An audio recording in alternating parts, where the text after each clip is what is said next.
अस्सलाम वालेकुम welcome to ऑल्स। आप सब कैसे हैं? उम्मीद करता हूँ कि आप खैरियत से होंगे। मैं एक मोटिवेशन एक तरीके से स्पीच समझ लें, क्योंकि ये थोड़ा मोटिवेशंस भी है और थोड़ा इसके ऊपर आप फोकस करेंगे तो आगे आप स्ट्रगल कर सकते हैं। आप लोगों तक इस मैसेज को आपके डिलीवर लाजमी करेगा, क्योंकि ये मैसेज बहुत इम्पॉर्टेंट है। ये ना, अगर ये बहुत इम्पॉर्टेंट है, ये अपने चिल्ड्रन के लिए जो होता है ना, वो बहुत इम्पोर्टेंट होता है। अगर मिसाल के तौर पे उनकी एज फैक्टर्स में वर्क स्ट्रगल हो जाए तो आगे वो कामयाब बन जाएंगे। तो मैं आपको सर यही बता रहा हूँ कि प्लीज़ आप लोग इनको आगे आगे जो स्टूडेंट होते हैं, जो आपके बच्चे होते हैं, उनके ऊपर ज़रा वर्क करें, क्योंकि ये जो एज फैक्टर्स होता है ये बहुत इम्पोर्टेंट रोल रखता है माँ बाप के लिए। ठीक है, इजीली। तो मैं अपना मैसेज स्टार्ट करता हूँ। ठीक है, एक बिल्डिंग की 75 फ्लोर थे, 1 से लेकर 75 फ्लोर। ठीक है, तो 75 फ्लोर पे 3 बंदे रहते थे। ठीक है, 3 बंदे जब रहते थे 75 फ्लोर पे, ठीक है, वो लिफ्ट से आना जाना करते थे। ठीक है, तो एक दिन उनको ज़्यादा टाइम लग गया आने में ना।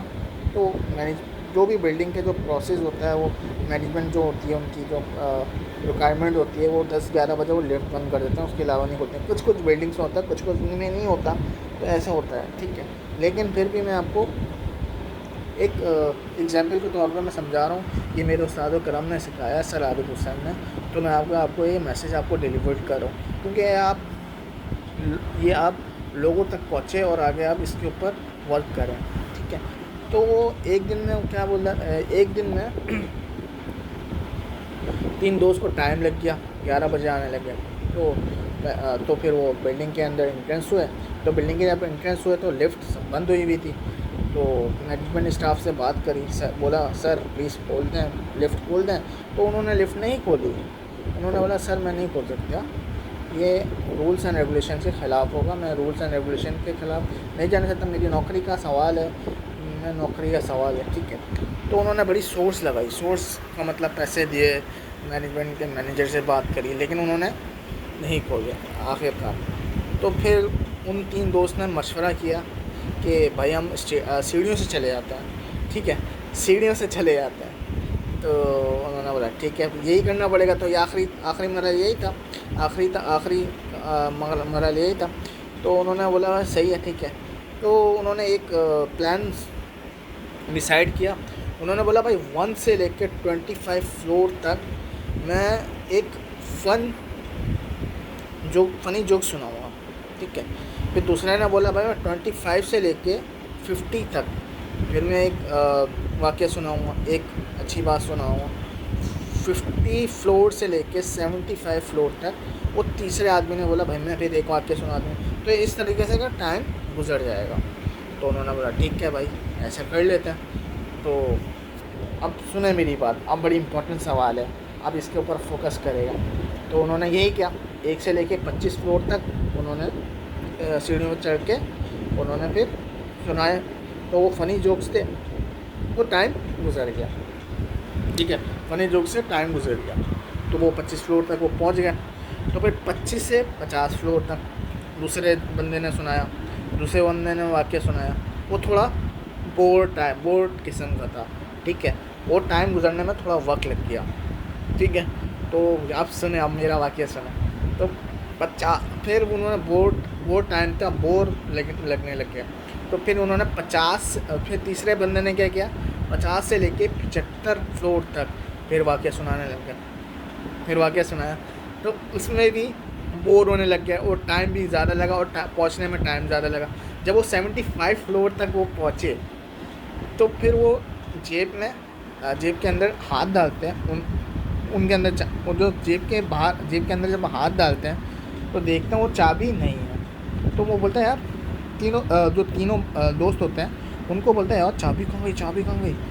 तो तीसरा दोस्त बोलता है यार चाबी तो नीचे रह गई, बेसमेंट पे रह गई, अब क्या करें। और 1 से लेके 75 फ्लोर तक हम ऐसी पहुंच गए, हमें याद ही नहीं रहा। अब मैं इसका वाक्य का सिनेरियो बताता हूँ। क्या सिनेरियो है? देखो, सबसे इम्पोर्टेंट रोल, अब बताओ, एज फैक्टर के हिसाब से मैं बता रहा हूँ आपको। एज फैक्टर क्या होता है? मिसाल के तौर पे सर जी 1 ईयर से लेकर 25 ईयर्स तक क्या कर रहे होते हैं? फ़न मशगला कर रहे होते हैं, फ़नी जोक्स याद कर रहे होते हैं, बस ऐसे ही घूम रहे फिर रहे होते हैं। ना पढ़ाई की फ़िक्र होती है, ना एजुकेशन की फैक्टर हो, ना एजुकेशन होता है, ना कुछ होता है। ठीक है, माँ बाप ढीला छोड़ देते हैं, बोलते हैं यार बच्चा है छोड़ दो। फिर 25 से लेके 50 ईयर्स तक क्या कर रहे होते हैं? जॉब के पीछे पड़े होते हैं। बोलते हैं जॉब नहीं यार पाकिस्तान में, मेरे हिसाब से मैं क्या करूँ। अब देखें, सुने, जब आपकी बेस मजबूत नहीं होगी तो आप क्या करेंगे? 1 से लेकर 25 ईयर्स तक अगर आप अपनी बेस को मजबूत कर लें, पिलर बना लें, स्ट्रॉन्ग कर लें, तो क्या होगा? तो आगे इंशाल्लाह जॉब मिलेगी? नहीं मिल सकती है। तो बताने का मकसद यही है सर कि आप अपनी बेस को मजबूत करें। फिर क्या करते हैं? 25 से लेकर 50 तक वो जॉब ढूंढते हैं, जॉब नहीं मिल रही होती। फिर 50 से लेकर 75 तक फिर हम लोग ओल्ड एज फैक्टर में आ जाते हैं, बुढ़े हो जाते हैं। क्या कर रहे होते हैं? घर में बैठे रहते हैं। फिर लोगों के तबसरात सुनते हैं, ना इनकम आ रही होती है, ना कुछ कर रहे होते हैं, और परेशानी होती है। बताने का मकसद ये है, ठीक है। तो अगर हमारा पिलर जो 1 ईयर से लेकर 25 तक मजबूत नहीं होगा तो हम आगे स्ट्रगल नहीं कर पाएंगे, हम हार्ड वर्क नहीं कर पाएंगे। तो आप लोगों का मेरा मैसेज यही है कि आप अपने बच्चों को, चिल्ड्रन को, अपने जहाँ तक आपने एजुकेशन पढ़ी है तो उनको आप सिखाएं, अडॉप्ट करवाएं उन लोगों को। बोलें बेटा ऐसे नहीं ऐसे करो, ऐसे नहीं ऐसे करो। तो सर आप मेरे टीचर थे, मैं बैठ गया उनके साथ, तो उन्होंने एक वाक़या मेरे को सुनाया तो मुझे अच्छा लगा, तो मैंने आपको मैसेज डिलीवर कर दिया। तो अगर आपको अच्छा लगा तो लाइक, कमेंट एंड शेयर लाजमी करेगा, क्योंकि ये वाक़या बड़ा अच्छा लगा मुझे ना। तो मुझे इजाज़त दीजिए, अल्लाह हाफ़िज़।